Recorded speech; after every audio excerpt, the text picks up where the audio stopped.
watch films.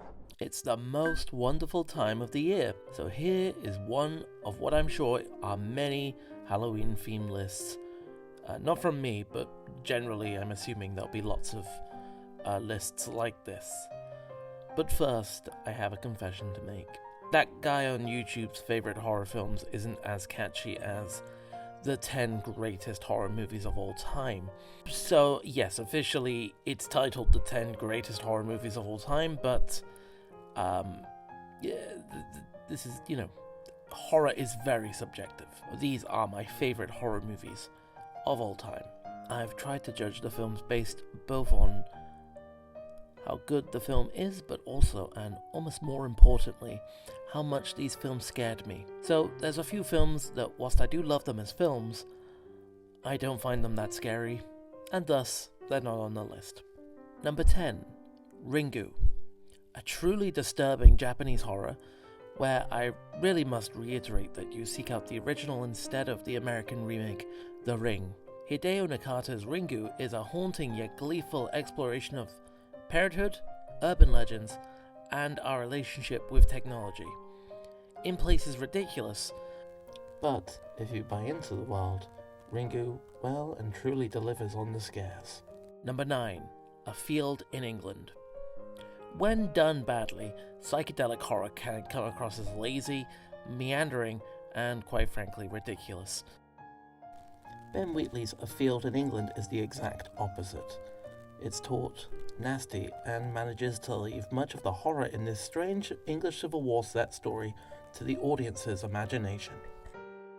Gruesome and violent, yet slow-burning and unexplainable in its horrific journey into the black heart of English history. Number 8, Alien. A classic for a reason, Alien set the template for future sci-fis that turn out to be horror films. The crew go up, things go wrong, then things get scary as the crew are picked off one by one. Alien takes its time playing on the tension and doesn't stop until the end, something that many of its imitators fail to do time and time again. Number 7, Braindead.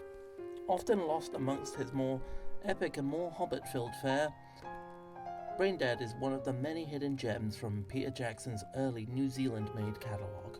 The first and only horror comedy featured on this list, this film is as hilarious as it is bloody. It's a tale as old as time, focusing on a young man who tries to balance his love life with his overprotective mother's incessant demands. The sudden zombie outbreak in the suburbs of Wellington makes for a gloriously gory and side-splitting journey. Number 6, Kill List. Ben Wheatley may be one of my favourite modern directors. He excels in the horror of the British psyche at its most mundane. Secrets, lies, and strange goings-on completely sidetracks what starts as what could be mistaken as just another generic British gangster flick.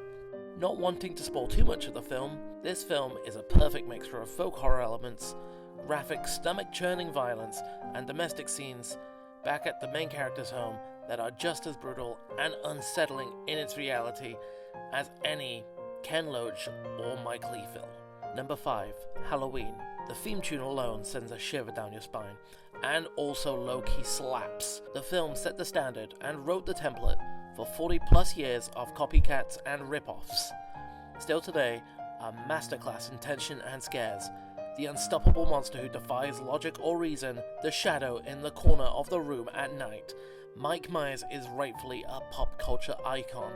If you haven't seen the original, you're missing out. You need to watch this film. Number 4, Martha Marcy May Marlene. Bit of a mouthful of a title, and arguably not a horror film, but I have to disagree.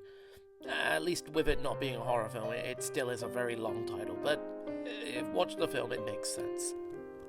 The unrelenting feelings of paranoia and fear that radiate through this psychological rollercoaster stay with the protagonist and the viewer until the end credits.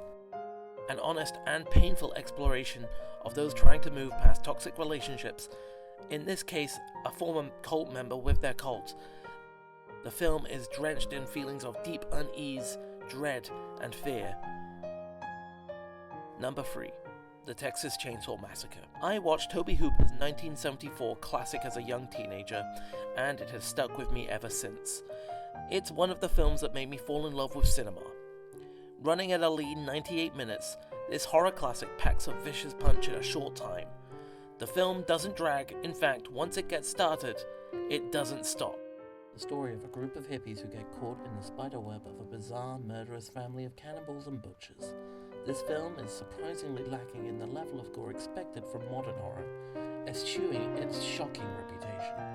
However, it makes up for this with relentless tension, blunt violence, and real rotting corpses and animals, which in the baking Texan summer heat makes for a macabre casserole. Number 2, Carrie. Like some of the best horror, the best scares for me in Carrie come not from the supernatural or the gory, but in what is the most believable of moments. Nothing is scarier than recognizing reality. As a boy raised Catholic, I find the religious fervor of Carrie's mother scarier than any haunted doll or hockey mask killer. The scenes of Carrie being locked in a dark closet with a luminescent-eyed statue of Jesus Christ by her mother stick with me to this day. The film does a beautiful job of turning what could have been a monster into a victim, and it's in these scenes of bullying and domestic violence that Carrie comes into its own as a horror masterpiece. Visually beautiful and thematically haunting, Carrie sticks with you long after the end credits roll. Number 1, The Shining. It's an obvious top pick, but it's both at the top and obvious for a reason. The Shining is one of the best films ever made, and with a delicious amount of detail, it's like an unholy onion where you can keep coming back for more and finding more reasons to be unnerved by this masterpiece. It's part family drama, part ghost story, part brutal slasher. I find that part of the excellence of The Shining comes in the fact that it's so realistic and mundane in parts, and yet escapes logic when it goes into more fantastical territory. And that to me is what is often most terrifying, that which cannot be explained. If you like this video, maybe you'll like some other videos that we've made. Please like, subscribe, and comment.